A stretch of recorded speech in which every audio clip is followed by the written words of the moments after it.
जय माता की मित्रों।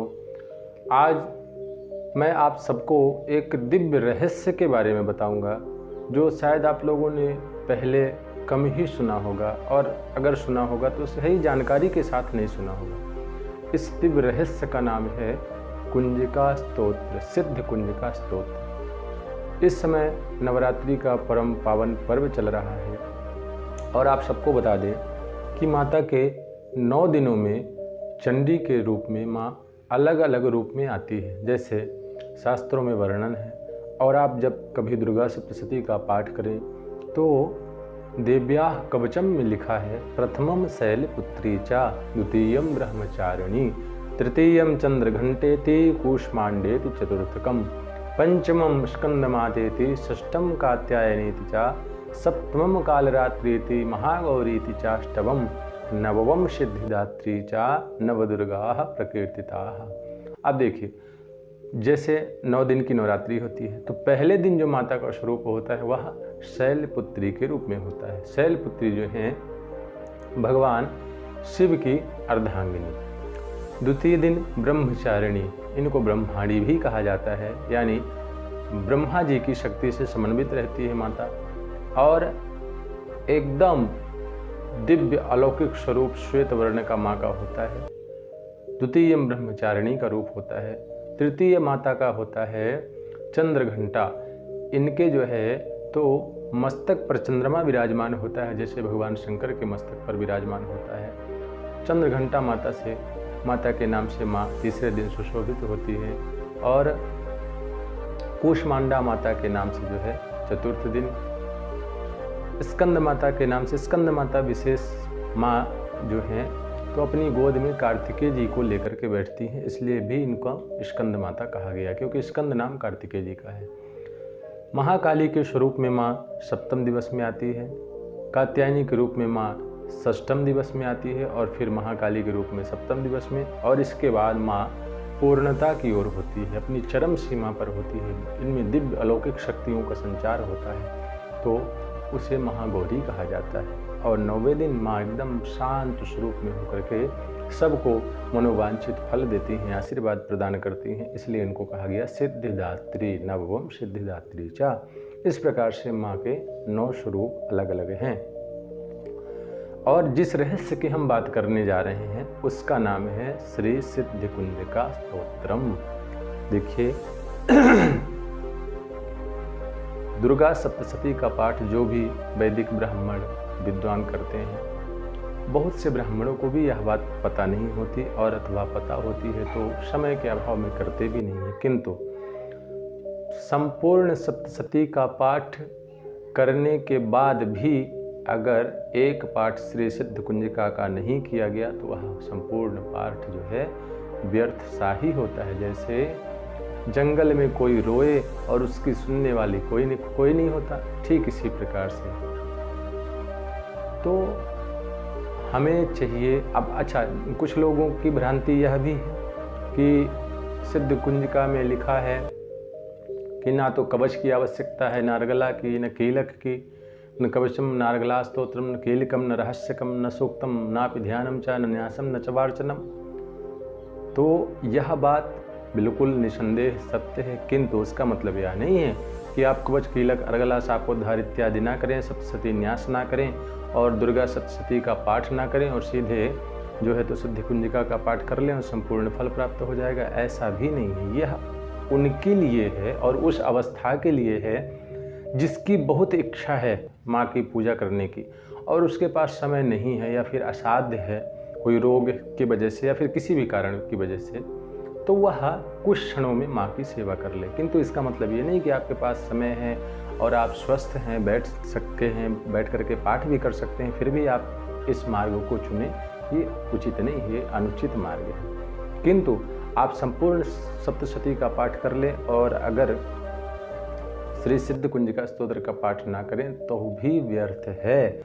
इससे बहुत समझने की ज़रूरत है हमें। तो पहले हमें न्यास आदि करके कवच, अर्गला, कीलक, और इसके पहले भी बहुत से लोग ऐसा नहीं करते हैं। देखिए, सारे मंत्र भगवान शिव के द्वारा इस कली काल में कीलित कर दिए गए हैं, उनको कुंठित कर दिया गया है। तो जब भी आप दुर्गा सप्तशती का पाठ करें उसके पहले हमें शापोद्धार का पाठ करना चाहिए, ताकि वह जो कि शापित मंत्र हैं, कीलित मंत्र हैं, उनसे उसकी रक्षा होते हुए उद्धार हो सके, इसलिए उसका नाम ही है शापोद्धार। वशिष्ठ, विश्वामित्र, नारद, इन सब का संवाद है इस शापोद्धार में। 2-3 मिनट लगता है, ज़्यादा नहीं लगता है। तो इसको पहले सावधान होकर के पढ़ें, इसके बाद हम कवच, अर्गला, कीलक पढ़ें। फिर तंत्रोक्त रात्रि सूक्त का भी पाठ करना चाहिए, हो सके तो देव्या, अथर्व शीर्ष का भी पाठ करना चाहिए। और इसके बाद न्यास आदि करके, सप्तशती न्यास, करन्यास इत्यादि करके तीनों संबंधी जो विनियोग हैं चरित्र के वो करना चाहिए। फिर ध्यान आदि करके माता का पाठ 3 प्रकार से होता है। अगर आपके पास समय है तो 3 चरित्र हैं, प्रथम चरित्र, मध्यम चरित्र और उत्तम चरित्र, तीनों का कर लें पाठ। नहीं समय है तो आप जो है तो प्रथम चरित्र का कर लें, या फिर मध्यम चरित्र का, या फिर उत्तम चरित्र का, ये आपकी स्वेच्छानुसार है। और यह सब पाठ करने के बाद पुनः उसी प्रकार से न्यास आदि होता है, और फिर तंत्रोक्त रात्रि सूक्त का पाठ करके फिर आप एक पाठ श्री सिद्ध कुंजिका स्तोत्र का करें। अब मैं आप सबको इस सिद्ध कुंजिका स्तोत्र के बारे में बताऊंगा। तो देखिए, बहुत से लोग होते हैं जिनको केस से समस्या होती है, मुकदमे से समस्या होती है, धन की समस्या होती है, दरिद्रता की समस्या होती है, कर्ज बहुत हो गया है, लौटा नहीं पा रहे हैं। तो इन सब का एकमात्र उपाय है श्री सिद्ध कुंजिका स्तोत्र। लेकिन मित्रों सावधान, पहले आप इस बात को समझ लें, इतना सरल भी नहीं है। सरल क्या नहीं है?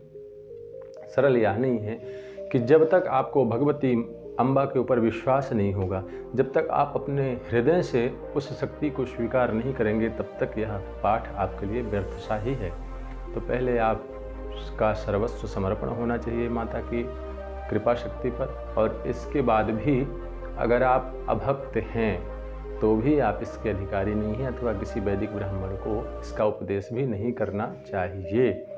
अगर कोई भक्त है और बेचारा बहुत परेशान है तो आप उसके लिए इसका प्रयोग कर सकते हैं। ऐसे नहीं कि सरलतम ही किसी के लिए प्रयोग कर दें, उससे अपने को भी दोष लगता है और सामने वाला भी ढंग से नहीं कर पाएगा तो उसको भी दोष लगेगा। तो जो कल्याण की कामना से हम करना चाहते थे या फिर वह भक्त करना चाहता था, तो उसका कल्याण नहीं होगा, संभव नहीं है। फिर इस कारण से पहले उसको जांच लें, परख लें।